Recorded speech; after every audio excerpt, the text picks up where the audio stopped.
on One Nation, One Election. Please put your hands and with a round of applause, please welcome Pradnya Bhagat. अखंड महाराष्ट्र के आराध्य दैवत छत्रपति शिवाजी महाराज, मंचस्थ समस्त विचारवंत और एक उत्तम दिशा में आकार लेता हुआ संपूर्ण युवागण। कुछ साल पहले हमारे देश के महान शास्त्रज्ञ और भारत के पूर्व राष्ट्रपति अब्दुल कलाम सर ने एक सपना देखा था कि हमारा भारत देश 2022 तक महासत्ता बनाना है। आज 2019 साल शुरू है।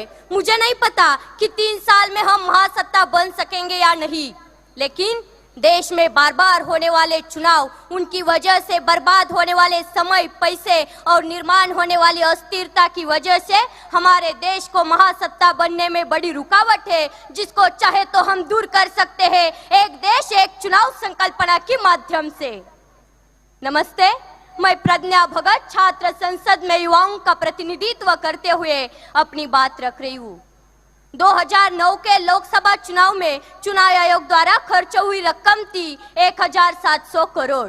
2014 के लोकसभा चुनाव में वही खर्च था 4000 करोड़। अनुमान है कि इस बार के चुनाव में यही खर्च बढ़कर 7000 करोड़ से ज्यादा हो सकता है। ये सभी लोकसभा चुनाव के खर्च के आंकड़े हैं। बाकी हमारे देश में विधानसभा चुनाव और कई तरह के चुनाव होते हैं, जिसमें होने वाला सरकारी खर्च लोकसभा चुनाव से कई गुना ज्यादा होगा।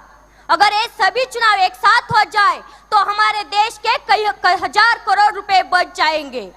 हमारे देश में जब विधानसभा चुनाव होते हैं तब देश के बहुत से केंद्रीय मंत्रीगण, यहाँ तक कि प्रधानमंत्री तक, सब नेता अपनी अपनी पार्टी के लिए चुनावी रैलियों में जाते हैं, जबकि उन्हें 5 साल देश के लोगों की समस्याएं सुलझाने के लिए चुना गया होता है। हर साल ये विधानसभा चुनाव होते हैं और हर साल ये मंत्रीगण अपना यही समय रैली में गवा देते हैं। अगर एक देश एक चुनाव संकल्पना साकार हो जाए तो बाकी चुनावों के कार्यक्रम विपरीत हो जाएंगे।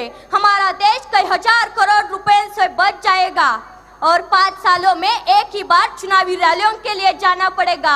यह एक बहुत बड़ा फायदा हमारे भारत देश के लिए होगा।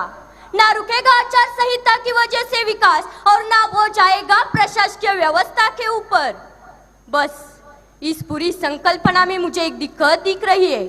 अगर किसी लोकसभा या किसी विधानसभा में कम संख्या बल होने की वजह से कोई सरकार समय से पहले गिर जाती है या खारिज हो जाती है तो ऐसे समय में क्या किया जाए? क्योंकि अगर उस खारिज हुई विधानसभा या पंचायत का चुनाव फिर से किया जाए तो देश के बाकी चुनावों के कार्यक्रम के विपरीत हो जाएगा। अगर इस विषय पर हमारे संविधान में कोई हल बनाया जाए और हमारे कायदे मंडल की ओर से कोई अच्छा नुस्खा निकाला जाए तो बाकी सब काम आसान हो जाएंगे।